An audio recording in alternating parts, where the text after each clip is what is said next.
Welcome, my friends, to the Bob and Brad podcast, produced by Bob and Brad, the most famous physical therapists on the internet, in our opinion. I am Bob Schrupp. I'm exactly one half of the Bob and Brad team. I am joined by my guest host, Mike Interview, who is actually part of the Bob and Brad crew, and they have a channel themselves in which they review products related to your health, fitness, and overall well-being. Yes, and they do a good job. We are joined today by a special guest, and I'm going to talk a little bit about her before I reveal her name, but I'm going to be fairly succinct here. And she doesn't like to be called an expert, but she is. If you have any interest in bone health, spinal health, osteoporosis, osteopenia, this is the person, especially if you're looking for a kind of a non-drug related approach. She has been doing this for, if I tallied it right, it's 36 to 37 years. Yep. And she has also, and this must be a typo, she says she has 59 years of experience. So we'll talk to her about that. She's also certified in Kripalu yoga. Kripalu. And since 1984, and she's practiced yoga since 1977. So she has been diagnosed with osteoporosis herself. So that makes her an expert on that front too. She has taught her courses internationally. And I remember from years ago doing these seminars. So she's a fantastic resource. So welcome to our show, Sara Meeks. Thanks for coming to our program. Well, it's a delight to be here. And I'm not sure what to say next, as why don't you talk to introduction. Why don't you talk to the 59 years of experience? Oh, well, I graduated from physical therapy school, Ithaca College, in 1962. Wow. And I've been practicing therapy all those years, and I think it's 59, something like that. Sure. Mm-hmm. So that's why I make you my hero. Because anybody who can continue, well, seriously, role model, because anybody who can continue to work and contribute to mankind or womankind or all of us the way you are now, you're helping so many people, and you continue to do so. And I'm guessing you're going to do it as long as you can, because that's my hope too. I'm following the footsteps of Florence Kendall. Thank you. Oh, she is wonderful. Yes. Yeah. She worked right up and saw patients until she was 94. So I figured I could do that. Yeah, Florence Kendall. That's my goal. I use her book quite often still yet. Yeah. So, all right. Do you want to jump right into the questions? Well, I just wanted to, in terms of my experience, I saw the 1984 comes in because that's the year that I saw my first patient with known osteoporosis and an acute compression fracture. So at that point, I was about 22 years into physical therapy. Doctor called me up and said, "Sara, you're the expert in this. I'm going to turn the care of this patient over to you." I had never seen a patient like this before. So the first thing I did, of course, was review her x-ray and her medical situation. And then I got out my trusty Gray's Anatomy that I still had from PT school.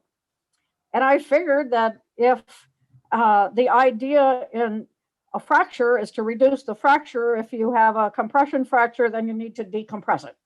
So my first order was to have her lie in the supine position with her bed flat, with a little pillow under her head and a roll under her knees. That was about it. And at that point, I didn't have any research. I had nothing, no clinical guidelines or anything to go by. I kind of had to figure it out. Well, that was in the day when somebody with a compression fracture was actually admitted to a hospital. Sure. Stayed in the hospital, and unheard of today, 10 days. And then we saw her as an outpatient, and then I eventually visited her in her home. She returned to her previous life with no pain. And she was, I think, I don't remember exactly. I think she was in her late 60s, something like that.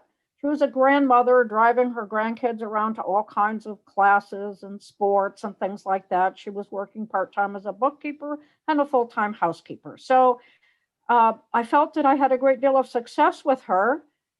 And then I started looking around at my patient population, and I saw that I was kind of tending toward geriatrics. I enjoy working with, excuse me here, older people. I guess I am one now. I'm not sure. I just started looking at my patient population and their posture and different things like that. And I thought, I think I might have a population here that could use some of this work. The way I worked with her was all my original exercise. There was nothing that I could go by, and it was a great deal of success. So I just started on that path, and I've been on it ever since. Fantastic. So you were a groundbreaker, without a doubt, kind of a pioneer. Well, pretty much, yeah. Yeah. And that's what a lot of people don't understand. I'm 60 years old, and I graduated in 85. And at that time, a lot of people didn't even know what physical therapy was. I went back to my 5-year reunion, and half the people there didn't even know. So it was a field in its infancy when you were starting some of that stuff. 62, and I had a chance to study with the best, the two physicians that actually pioneered rehabilitation medicine, Dr. Rusk and Arthur Abramson were the two people. And Dr. Abramson was an instructor of mine in PT school, and I worked at the Institute for Rehabilitation Medicine in New York City with Dr. Rusk. So I learned from the best, sure, from the pioneers in the field. It was wonderful. Yeah, that's terrific. Well, why don't we get into it? We got some questions, and these are questions I've gathered. A lot of them were from people commonly asked questions from the layperson. So let's start off with kind of, if you want to talk about osteopenia and osteoporosis and maybe the T-score. Okay. Well, the condition of osteoporosis and osteopenia is basically the same, the two conditions. It's just a matter of bone loss. There's more bone loss that is picked up by a test called the DEXA scan in osteoporosis than in osteopenia. And I like to say this because a lot of people with osteopenia think that they're relatively safe. They don't have to worry about things. In fact, people will say things like, well, I just have a little osteopenia in my left hip. And I have to say, well, there's no such thing as that, because if you have it in the left hip, that's just the hip that they tested. You probably have bone loss in your right hip too, and you may have bone loss in your back. And that's my area that I'm really concerned about. We do have protocols for hip fractures. Of course, we want to prevent hip fractures. However, there are really no good protocols for spinal fractures, and they're much more numerous than hip fractures. So I'm glad you clarified that, because I was of the same mind. I thought osteopenia, you're safe, but I saw a research article too that said they're looking at the trabeculae, the structure of the bone. The structure of the bone. And that's maybe more important. Well, yes, the DEXA scan, which is still the official diagnostic tool for this condition, measures bone quantity. But it is the bone quality that is turning out now to be more important. And the bone quality is the internal architecture, the trabecular architecture of the bone, the mineral deposits in the bone. And so it's the bone quality that according to the testing, there's a really good, and I have a copy of this on my computer that I can send to people. There's a really good research article that's a meta-analysis, which means that they look at a lot of other research articles and have a conclusion that bone quality is a standalone predictor of fracture risk.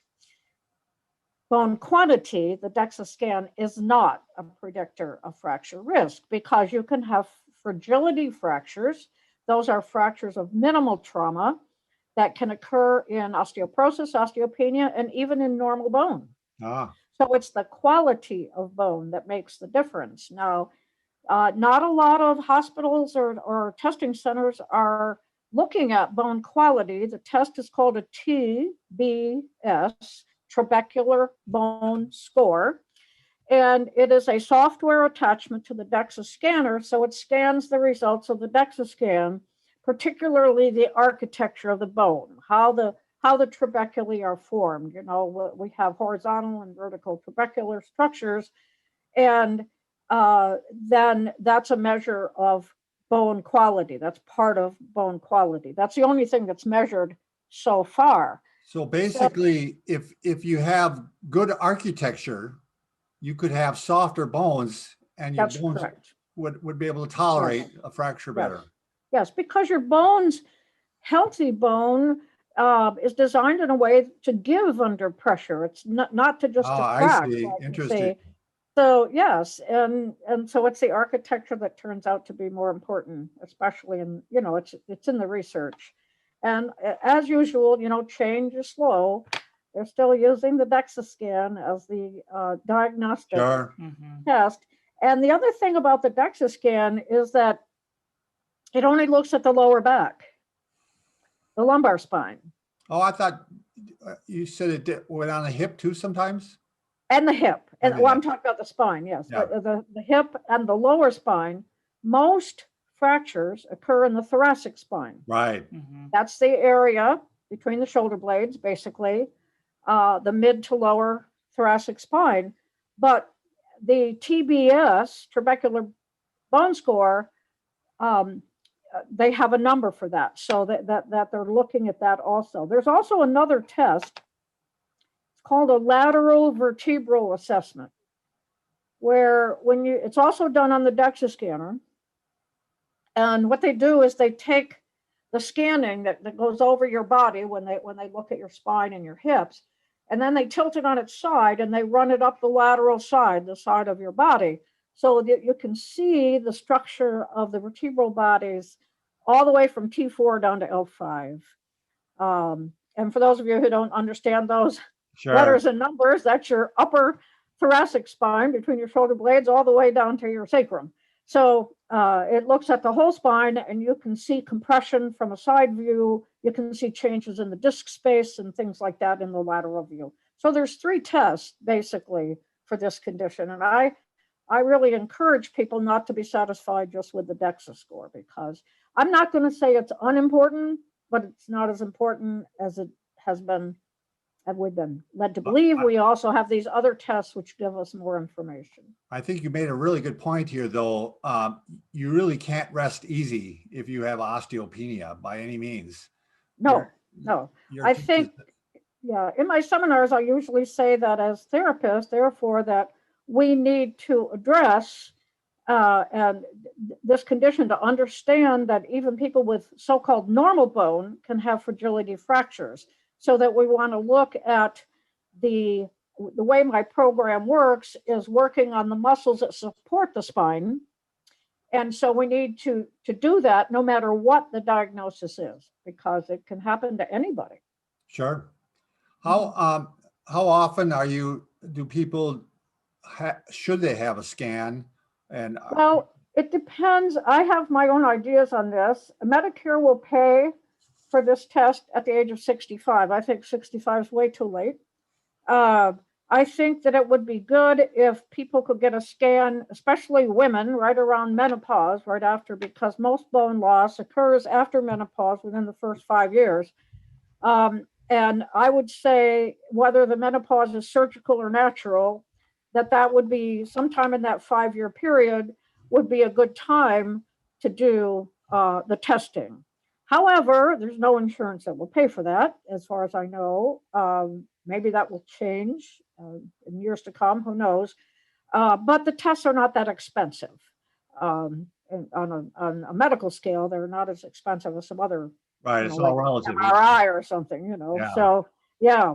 So some people will pay for it themselves. I think the age of peak bone mass, I mean, your maximum growth of bone, is between 30 and 35, although you get about 98% of it by the time you're 19. But then you continue to grow more bone until you're in your 30s. So, so I would say to wait until then, although I should mention here that babies are being born with osteoporosis. Oh my gosh. And Is low that- birth weight is linked to fractures in old age. Oh In the gosh. research literature, I mean, it occurs in all age group, all genders, all ethnic groups, just about, some people are more at risk than others. That is true. And it is the Caucasian postmenopausal thin-boned asymptomatic woman that's still the major population. But the population of men is growing. So they have to be, aware too. We're catching up. Huh? Sometimes I look at some of the athletic injuries that I see from some even elite athletes, and I sort of wonder about their bone health, basketball players. Is the idea of the first scan to establish somewhat of a baseline? Yes, yes. So that you can kind of see if it's getting worse? Yeah. See, I've been diagnosed with osteoporosis. I didn't get an official diagnosis until I reached Medicare age. But I probably had it in my 40s because I had a spiral fibula fracture when I was ice skating when I was 44. And I remember when the doctor was putting on the cast, he said, I don't know what it is with you women, you won't drink your milk. And I had no idea what he was talking about, Like, I thought I was pretty healthy, actually. I was running marathons, And at the age of 49, I became a competitive weightlifter and all this thing. And then at the age of 65, I was diagnosed with osteoporosis, and I was just like everybody else in complete denial. Sure. No. They got me mixed up with somebody else. Well, there it is. Now you've kind of touched on this a little bit. You started touching on it, the common risk factors. I find it interesting, they don't pay for it until 65, but yet women are, I know everybody's at a risk, but women are at a higher risk from age 55 or actually after menopause, correct? Mm-hmm. So, yes, that's the big change. So what are there are some other common risk factors you want to talk about? Now you mentioned Caucasian. Well, is that Asian women too? I'll give you the big three is being a female, having a family history, and being postmenopausal. Got it. Either natural or surgical. Got it. So anybody that's had surgery, then they should start to think about getting tested right after that. Sure. Then let me just I'm not going to go through the whole list because it is quite a big list. One of the big ones also is a delayed puberty and irregular menstrual cycles in women and early menopause. So it's the time element that because for some women and girls don't start menstruating until they're 15 or 16 years old. And the average age, I think now, is 12 or 13. And if you're late with that and then you have early menopause, that's a big risk factor. So, and then age, of course, increasing age, Caucasian or Asian people. And in men, particularly now, the data that I have, the latest, primarily over the age of 75, but now I'm hearing about the possibility of a male menopause somewhere along the line, a hormonal change. I can't say that I know that much about that. So men are at risk, but just not as much. And then if a woman has had no children, there's something about childbirth, I guess, that affects the hormones too. That you're at more risk if you have children or less risk? If you have no children, you're at less risk if you've had children. Oh, wow. I thought it was the other way around. I'm guessing it relates purely to hormonal changes and all these. Right. It's called being the term is nulliparous. Exactly. Yeah. Having had no children. Multiparous or is. So those kinds of things are non-modifiable. Your family history, being female, and so on. Well, female sex changes, I don't know how that figures in. There's a lot of that going on now, and I have no idea how that would figure into it. Sure. Then you have the modifiable modifiable ones, and the top three, well, the top two are smoking and high alcohol intake. Now, you asked about caffeine. That's an ongoing discussion. There are some sources that say, yes, it could be. Others say, oh, don't bother with it. But I say anything in moderation. I drink 1 cup a day myself, personally. But they say that if you have more than 2 to 5 cups a day, that could possibly be a risk factor. Sure. Caffeine, coffee. Sedentariness, not doing any Sure. exercise. Makes sense. Eating disorders is a big one. In adolescents, and particularly a lot of women, I don't know if that's still an epidemic, but it was for a long time, having eating disorders. Then there are, I have probably about 30 different diseases and conditions that are risk factors. I think I have it alphabetical. And then there's also a huge list of medications. Of course, the big one is corticosteroids. Sure. Also, the medications used for organ transplant. So like and- prednisone would be one that. Yeah, prednisone, big one, big one. That actually causes the condition. It's not just a risk factor. So there are a lot of those, and I'll send you this list too. And then, of course, then you have the first signs. The first signs are having a minimal trauma fracture. And according to the research, any fall from a standing body height, no matter if you fall in the ice or the grass or the floor or the cement or whatever it is, if you have a fracture, that will be considered a fracture of minimal trauma. You should have the bones in your arm strong enough to catch yourself if you have to. Oh, that's interesting. Yeah, a lot of people disagree with that, but that's what's in the literature. So like even a wrist fracture, you put your hand out. Yep. Even that would be considered osteo. It's a fracture of minimal trauma. Sure. Yeah, Sure. that's a Colles fracture is one of the big first signs. Yep. And I actually, this one patient I told you I've been seeing for all these years, she just had a wrist fracture. Sure. And she had to have surgery because when I saw the X-ray, the ulna had split right in half, and so she had to have a. So the Colles So fracture that's for the a layperson is also a wrist fracture. Yes, Just so yes, you're aware. yes, But- that's a first sign. That's a first sign. Go ahead, And Mike. loss of body height. You had asked about that. Yes, it did. I have searched and searched to find if there's any number that's given. I never get one, but they do say that if you've lost 2 to 2.5 or more inches of body height, that's probably an indication that you already have a fracture in your spine. So what she's referring to is your spine actually crushes down like almost a marshmallow. Right. That's a compression fracture. Yes. Yeah, and you can actually lose height that way, and Yes. that could be a silent fracture. Yes. In fact, most compression fractures in the spine are silent, up to 80%. And I keep checking that one because nobody believes it. Right. Well, I check it out in the research about every year. I go to the World Health Organization and NIH and the Osteoporosis Foundation. It's still the statistic: 70 to 80% of the compression fractures in the back are silent. That means that either the patient never felt anything, or whatever they did feel wasn't enough to draw attention to the spine. So, and I've seen that very commonly in our patients where they do an X-ray and they find the compression fracture, but they say it's an old one. So Yes. that's not the current cause of Yes. pain. That's so right. very, very common. And sometimes, they'll have referred pain.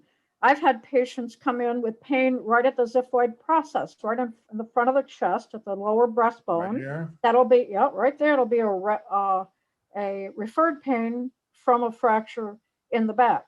So it's referring all the way around. Yes, and sometimes it's just right there, and sometimes it goes around the rib cage. So Sure. and then of course, if the pain is around the rib cage, people look at the ribs. They don't look Right. at the spine to see. Yeah. So But that's a real issue. It makes That's sense. a real issue in exercise, because I've come across people who teach exercise and so on, And they do a lot of flexion, spinal flexion exercises like abdominal crunches, knee to chest, bending over to touch your toes. All of those would be contraindicated because that type of a movement is usually involved in the fracture. And so that when I'm working with a patient, even if I know that they have normal bone, then I will also caution them. Well, first of all, there is a wonderful research article you might want to take a look at. It was written in 1990. They looked at 8 different abdominal exercises for strengthening of basically the transversus abdominis. And they found that the abdominal crunch was the least effective of the 8 exercises in strengthening that muscle. So I read the article and I literally stood up and I said, yes, I never have to do another abdominal crunch. I don't have to feel guilty about it either because it doesn't do what you think it does. I thought that was very interesting. With your yoga teaching, this has to be a real issue because there's a lot of yoga poses that are terrible. Oh, yes. Oh, yes. Yeah. I have a handout that I can also send to anyone that lists yoga poses that are safe, ones they should use caution with, and ones that they should avoid. Oh, that's awesome. I'm going to get that from you myself. Do you mind if we give your email right now and then we'll also have it that's fine. in the description so, below. Let me tell you what else I have. I have a handout for yoga, Pilates, and the gym. Great. Okay. Great. Things that are okay, things to use caution, movements, and those to avoid. That's a gold mine right there. We got to do a whole video on that alone. Yeah. So it's actually a different email here. Her name is Sara Meeks, but the email is jharrison, JHARRISON 2, the number 2. The number 2. At earthlink.net, not .com, .net. And we'll have this down in the description below, but this is a great way to get some materials. She had the risk factors you could get to from you. Mm-hmm. Yep. And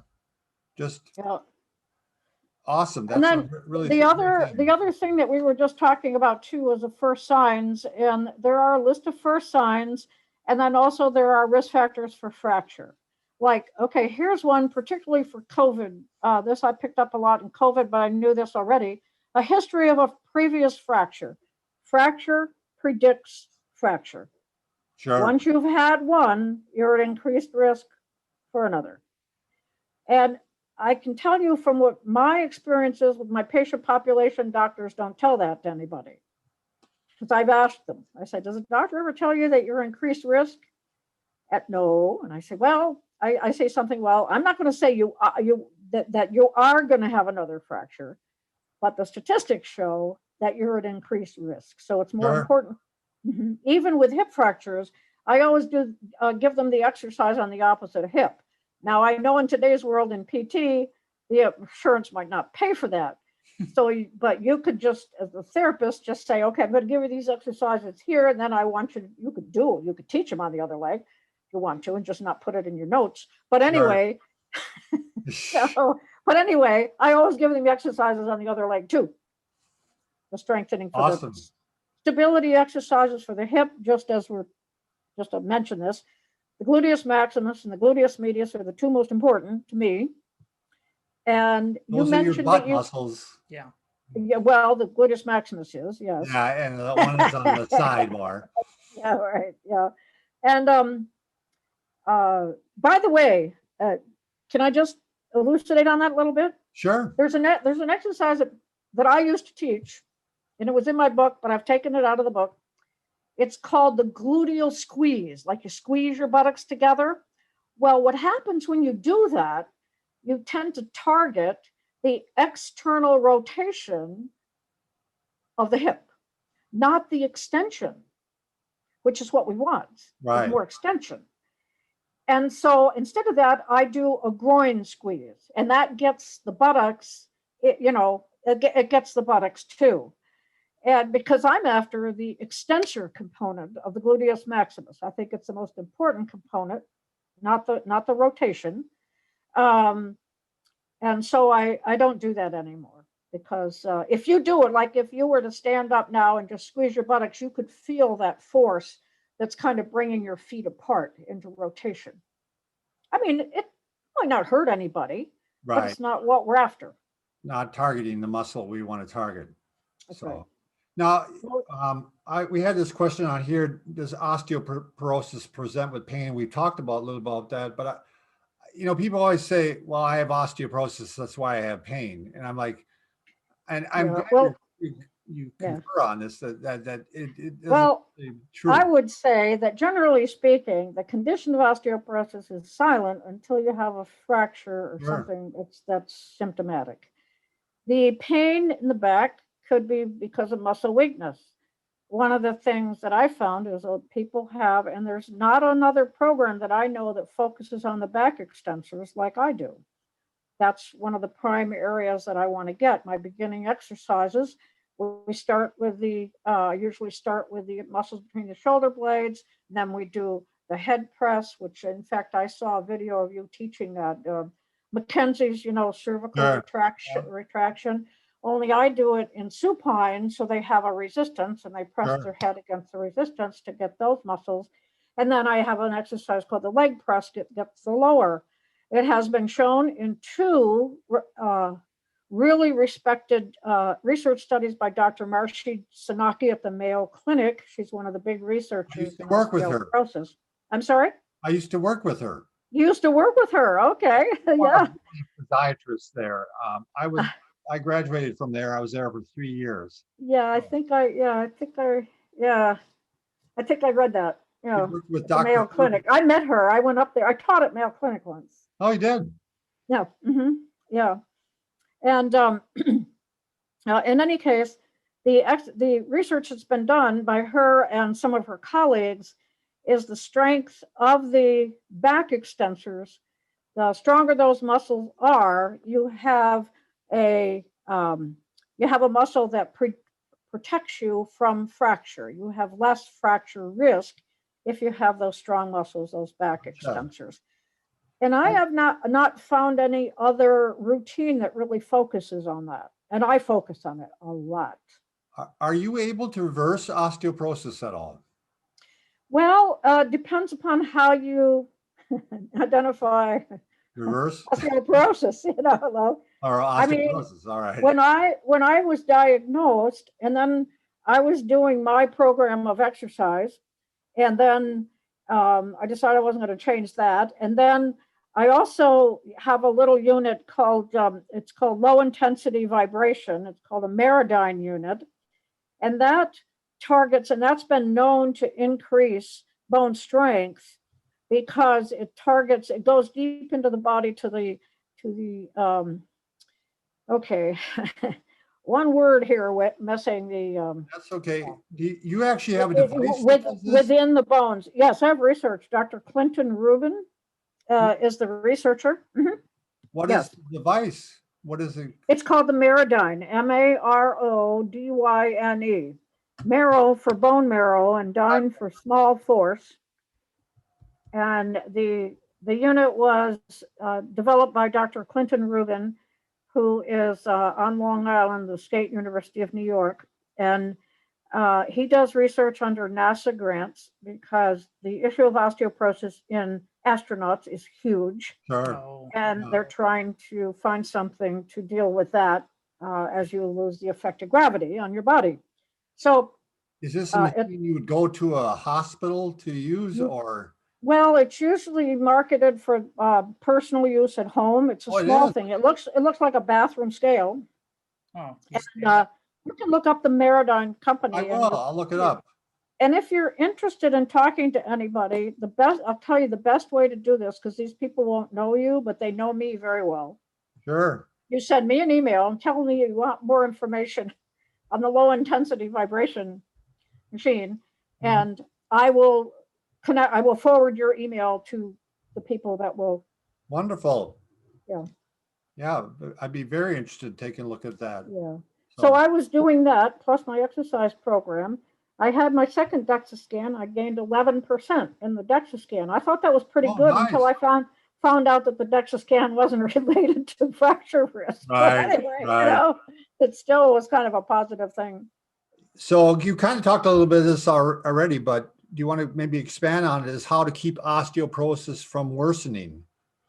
Well, basically, the best treatment or management of this condition is movement and exercise. Now, that can become a real issue with the physically frail individuals. These people recovering from COVID-19, for example, and others, but it's a sedentary lifestyle that is going, or a long-term bed rest that will lead to more bone loss. So the best way, that the two forces on your bones that are important are muscle contraction and weight bearing forces. Now, weight bearing means bearing your weight through your bones. It doesn't mean going to the gym and lifting weights, sitting on a machine and, kicking your legs up and like that. That's weight training or weight lifting, but it's not weight bearing. But so some people think, well, you have to be on your feet, but that's not quite the case. Let's say that you're doing an exercise on your hands and knees. Well, you're getting weight bearing through your arms. Sure. Okay. You can even get weight bearing on your arms through a wall push-up, for starters.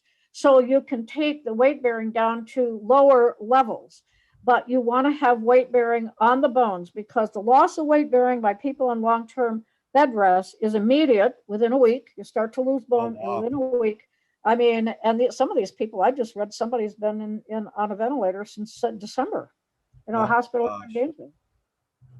So, and she's at high risk for Sure. this, so, and I don't know if somebody's on a ventilator, the diaphragm is getting weaker. That's one of your key core muscles, the diaphragm. And so she's losing bone. But on the other hand, the guidelines that I picked up in the research literature, that you don't do exercise in that state when they're still on the ventilator. I mean, see. so I don't know what the the answer is to that. I really don't know. I need to call Clint Rubin. I've met him several times. I've been in his lab, talked to him about this and so on. And by the way, I taught a webinar last night. You might want to get in touch with Motivations and get it. I kind of explained some of the stuff in the webinar too. Yeah. So muscle contraction and weight bearing forces. How much do you have a sense of how much exercise is needed for the average person? I suppose it's going to vary depending on the age and. Well, there's so many things that are that come into that. The clinical condition of the patient, what other comorbidities they have, that kind of thing. So walking is good. I usually want people to be out walking. And they say, well, how far do I have to walk? And I say, well, think of it in terms of time and not distance. I'd say that 30 minutes to 45 minutes, if you can do that 4 days a week, you might be ready to advance on something else. The research has shown that exercise for weight bearing needs to be random. They did a study on athletes, and they found that the athletes with the strongest bones in the hip were the high jumpers, of course, that kind. And then soccer and handball players, because they're having odd impact and in the sport. The least effective exercise is swimming, and that's followed closely by bicycling, and then running. So running is not that good for building bones, and the reason is primarily because, down here in the South, we call it same old, same old. You go out for your run, you go on the same route with the same person at the same pace, and you've got this monotonous thing. So you have to get, so we need to get, ideally, random, high impact on our bones for it to affect our bones. Now, not very many people get that kind of force on their bones. So what I do is, let's say the person is walking, and then they'll send me an email. I get a lot of people send me an email, say, when can I start running? So I say, well, wait a minute, because the running is going to increase your weight bearing by 7 times at least, what you're already doing. That might be too much. I don't know. So I recommend walking poles. And there is a company, it's walkingpoles.com, They sell walking poles that are designed for the rehab market, and they're called Exerstriders. And so I have them get the Exerstriders and start to use, because basically what people are looking for is more of a cardiac effect of their exercise. And the poles will increase your heart rate by 10 to 15 points just by starting to move your arms with the poles as you walk. In addition, And then a little weight bearing through the arms then too. That's right. Yeah. And then I also teach people to walk backwards and sideways to try to get more random movement. Gotcha. Even homebound people. I mean, they can use their kitchen counter to hold on to and walk, just to get you want to get varying forces on uneven surfaces. Go on a trail, walk on the grass is different than walking on the asphalt or the cement, or concrete, whatever you want to call it. But anyway, so you want to me, variety of exercise and movement is really key to stimulating the bones. If you do the same thing all the time, well, it'll stay the same. Sure, absolutely, it makes sense. But safety first. Safety first. I don't want somebody to say, "Oh, gee whiz, I've been walking on the street. I think I'm going to get over on the grass," and then they trip on a tree root or something. Right, I don't want them to do that. It's safety first. Always. They walk backwards over a tree root. And walk backwards and forwards. Make sure you watch where the cars are coming from. So you got to go on the other side of the road. So anyway. Some people actually don't even know what resistance exercises are. Can you talk to those about those? Well, you can use body weight as resistance, or weight. You can have weights, that would be resistance, or you can use your own body weight for resistance, such as in exercises called the planks. So I want to encourage people to be up and active. And even I can start the program, the Meeks method, in a recliner chair. I can start it in the ICU, because I can step it. I have a philosophy of stepping down, not always stepping up an exercise program. You've got to get to the point where people can do the exercise, and that's where you start. So I can meet people in ICU. I can meet people at home care, and I've done a lot of work, and people have done a lot of home care, people in recliner chairs. So I can adapt wherever I meet the person. And so I don't want people to get the idea that they want to go for a walk now and start walking, go on a trail in the woods and get lost, or, fall or something like that. So I always want them to be safe. Yeah. Now you mentioned back extensors is one of the most important yes muscles, but you also mentioned the diaphragm. How does the diaphragm come into play? Well, the diaphragm acts as a stabilizer for movement of the upper extremities. This is work done by Paul Hodges down in Australia. He placed wire electrodes into the diaphragm muscle and measured the contraction of the diaphragm when you just bring your arm overhead, or lift a weight, or whatever you do, you're using the upper part of your body. The diaphragm contracts about 30 milliseconds before you move. So the diaphragm contracts to stabilize your upper body. So, and there is a therapist who gives webinars with motivations. Her first name is Nina. She's an Indian gal. And she has, I've spent 30 some years in osteoporosis. She spent 25 on just the diaphragm. Wow. Studying the diaphragm. So the diaphragm has different excursions depending upon positioning. It has the most excursion in supine and the least in sitting. So supine is lying on your back, for people who don't know. Yeah, that's right. Lying on your back. I also do diaphragmatic breathing and breath exercises on my side in prone position. Prone position is really good because that's used in COVID patients to cleanse the spine, the lungs. Sure. It's a postural drainage. And so also doing the diaphragm exercises in all different positions. And in each position, the diaphragm has a different excursion. I thought that was something new for me. I Interesting. didn't know that. Let's switch it up a little bit here. It Yeah, says okay. stretching here now. Let's talk about stretching. What Oh, yes. are important to stretch? The muscles usually, I don't know, I have what's called the patterns of postural change, or what happens to people as, but not because they age. Most of the muscles that start to get restricted in your body are the flexor muscles, your pectoralis major, your latissimus dorsi. Then that's not really a flexor necessarily, but it's also a rotator, an internal rotator of the shoulder, and that's the problem there. But the hip flexors are the big ones. Now, I don't think that the psoas is that much involved because it really, I think it has more problems. It's, it's a stabilizer of the lumbar spine for movement.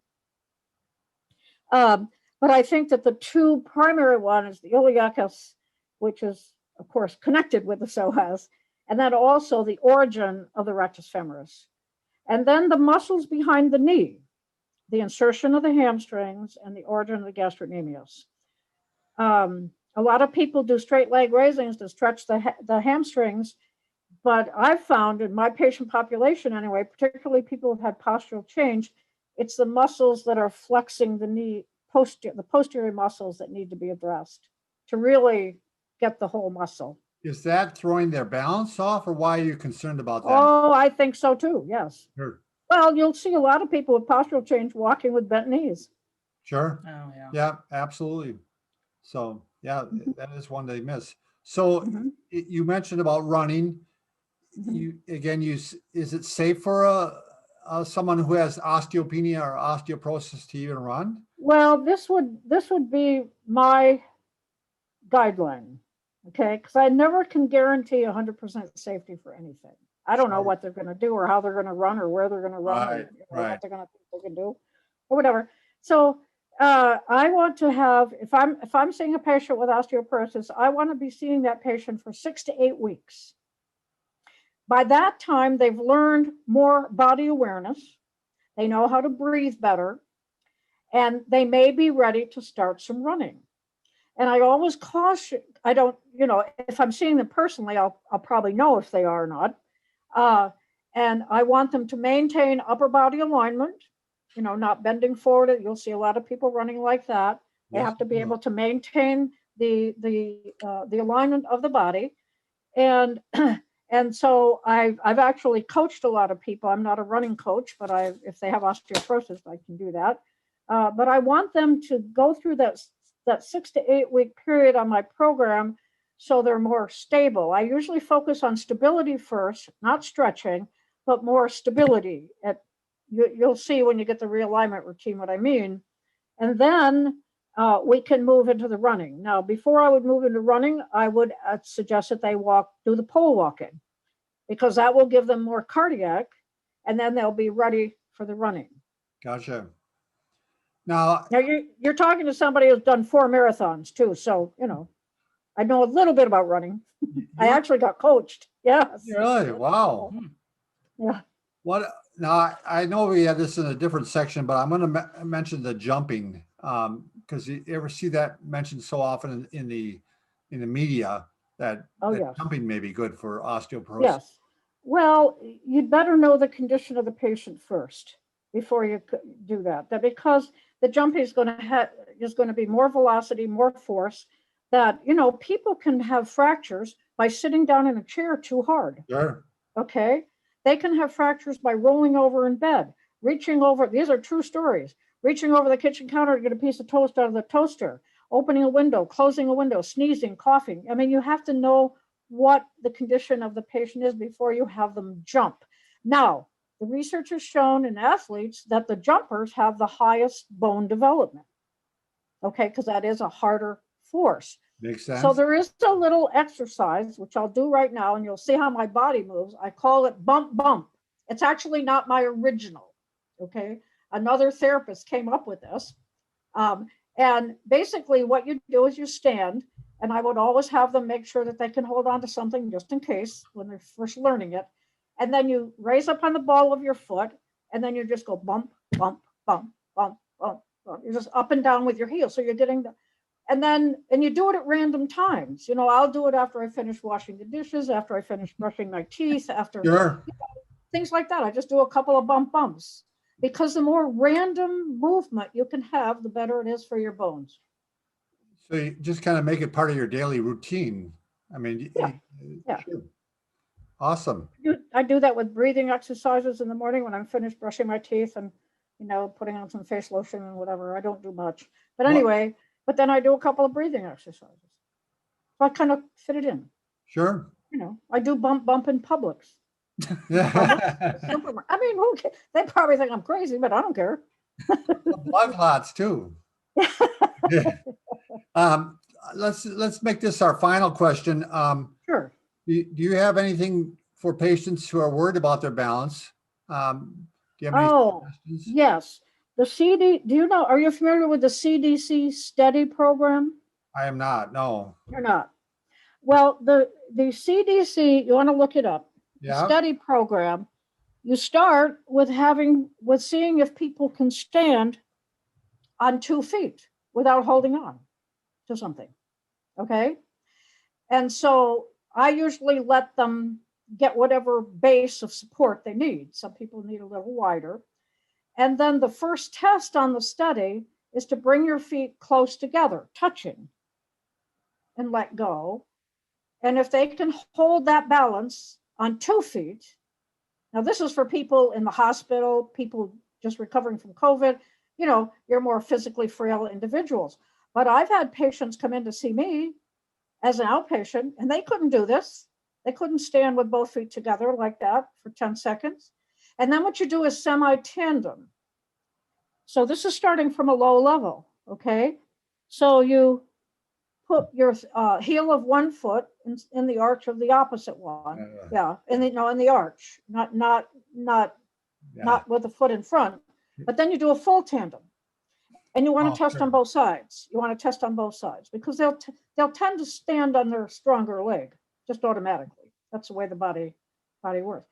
Now, if you have somebody on a walker or somebody in a parallel bar, you know, so what I'll have them do is hold on and then start to let go with one hand, let go with the other hand. I used to do this on the treadmill because a lot of people are gripping the treadmill too much when they're on the treadmill. Say, well, just try letting go with one hand and then let go with the other hand. And then eventually, and slow down.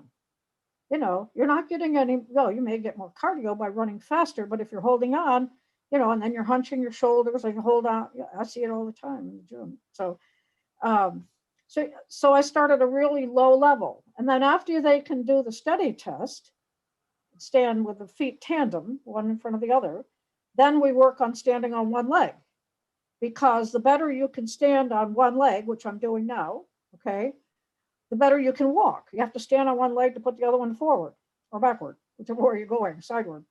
So those are the kinds of things that I do for balance. Now, I know that a lot of people do balance on balance boards and things like that, but I would rather start, let's see how stable they are first without a rocking board underneath their feet. Sure. Let's see if they can stand on their feet with, just stand on their feet, you know. Makes sense. So, yeah. Well, Very important. Look that up. I'm sorry? So people can look that up, CDC STEADY program. STEADY, STEADI. STEADY. Okay. Yeah, Yeah, STEADY. Okay. CDC STEADY program. Thank you very much. It's a free download. It's a free download from CDC. Well, what we're going to do now is we're going to stop at this point, but we're going to resume this at a later date.